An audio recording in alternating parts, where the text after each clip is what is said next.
House Hightower is an ancient house with a rich history.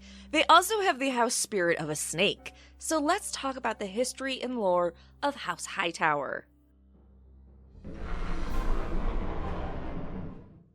House Hightower came to Westeros and settled in the Reach during or before the Dawn Age. There is much debate if they were among the first men that crossed the Arm of Dorne, if they were descended from sailors and traders that settled the Whispering Sound beforehand, or if they were descended from a much older race. This debate is because their home, called the Hightower, located on Battle Isle on the city of Oldtown, having foundation of black stone that predates the first men by a lot. And by a lot, I mean thousands of years. As the base matches the material of the Iron Island sea stone chair, believed to be created by an ancient unknown race, it is debated if the Hightowers descended from the ancient race that built that base, or if they just simply found it and they took advantage of it and built up a huge tower on top of the foundation.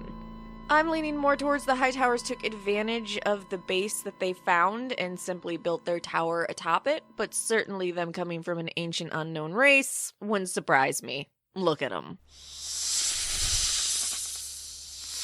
Being that their home is a giant watchtower with a beacon atop that leads ships safely into the harbor, they decided their sigil should be a lit stone white watchtower and their motto, "We light the way." So, just zero originality.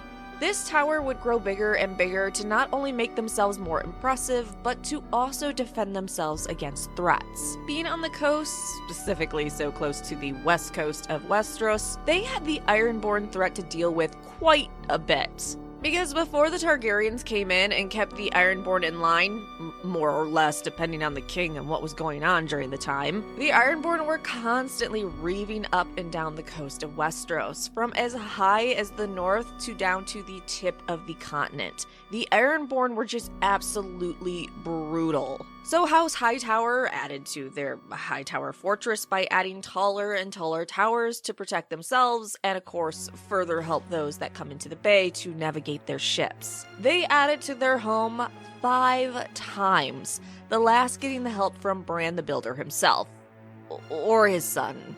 Or maybe not. Lore is a bit iffy that far back in the Age of Heroes, regardless whether it was Bran the Builder or his sons' sons, somebody helped House Hightower finish their fortress. If legend is right, their first tower sat about 50 feet tall on top of the black base stone. From there, more timber towers were added until it was quite impressive. In fact, let me read you a direct passage describing the building of their home. "The first Hightower, the chroniclers tell us, was made of wood and rose some 50 feet above the ancient fortress that was its foundation. Neither it, nor the taller timber towers that followed in the centuries to come, were meant to be a dwelling. They were purely beacon towers, built to light a path for trading ships up the fog-shrouded waters of the Whispering Sound. The early Hightowers lived amongst the gloomy halls, vaults, and chambers of the strange stone below. It was only with the building of the 5th tower, the first to be made entirely of stone, that the Hightower became a seat worthy of a great house. That tower, we are told, rose 200 feet above the harbor. Some say it was designed by Bran the Builder, whilst others name his son, another Brandon. The king who demanded it and paid for it is remembered as Uther of the Hightower." Now, regardless of how I feel about the Hightowers, I feel like if your home soars that high up in the sky, that's impressive. And not only would they add to their tower, but being in charge of Oldtown, they built walls around the town to protect it. This is important because there were other threats other than the Ironborn, though certainly building up walls around Oldtown was to also keep the Ironborn out. As the Reach filled with more and more petty kings from the first men coming to Westeros, the Hightowers had to defend themselves. Oh, and also from the petty kings and lords in the surrounding regions, so they just weren't only dealing with threats from the Reach, but also the regions that touch them. Of the petty kings, one house in particular started to gain momentum, particularly in the Reach, and gain more and more control and territory. the House Gardeners. They probably sound super familiar because they're the house that the Tyrells betrayed during Aegon's conquest, and they were replaced as Lords of High Gardens, and then they became the Wardens of the Reach. But way before that, way before House Gardener had complete control of the Reach, and way before Aegon's conquest happened, House Gardener was trying to get control of the Reach, and House Hightower had to contend with them. King against king.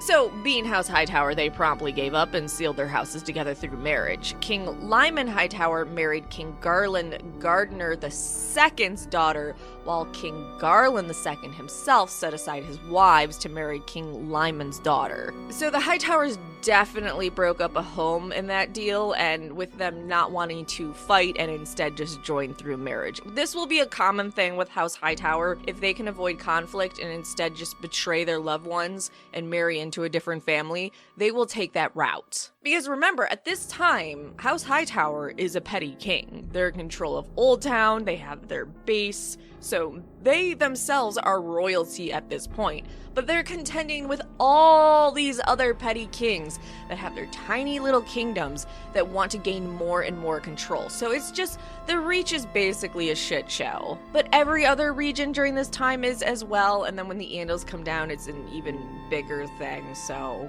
Now, the final part of the marriage alliance saw King 𝐼𝐺 Hightower putting aside their crown and swearing fealty to House Gardener as the only king in the Reach, and becoming simply lords. So this is the exact moment that House Hightower goes from being kings to being lords. But there is an added benefit of this because of the protection of the Gardener kings and being so tied closely to them. The Hightowers are now able to concentrate on trade and making lots and lots of money. This strategy of marriage would be used again by the Hightowers when the Andals invaded Westeros. So when the Andals crossed from Andalos to conquer the Seven Kingdoms, various areas had more or less luck.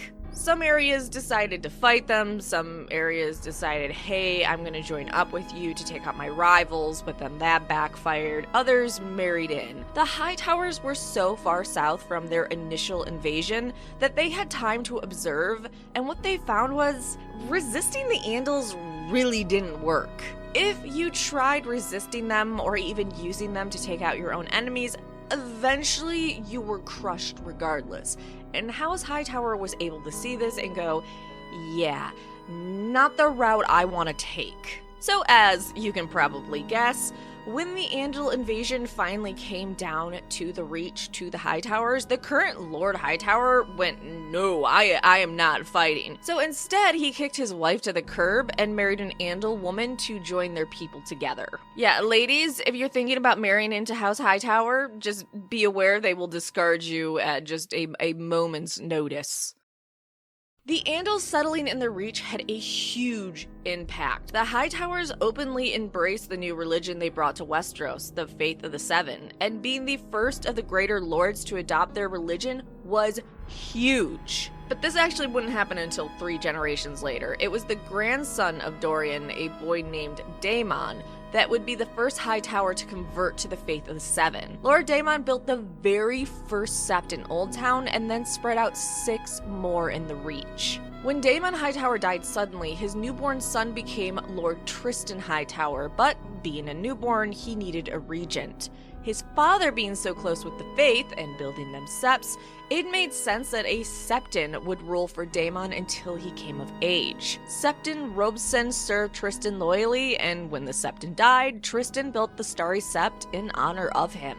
And this Starry Sept would serve as the center of the faith and the office of the High Septon for many, many years, like until 150-ish years after Aegon's conquest. Now, having it in with the faith, that was a huge deal, as other Andals in different locations wouldn't want to mess with their faith's hub.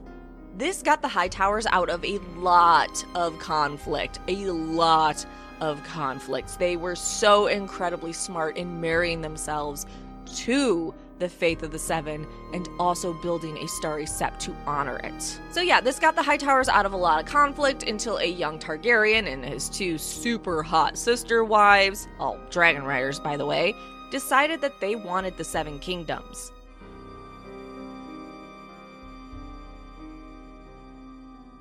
So come back next week for part 2 of the Hightowers, Life Under the Targaryens, or how this house man just constantly being sissies. Like, subscribe, and come back for more sci-fi fantasy comics lore.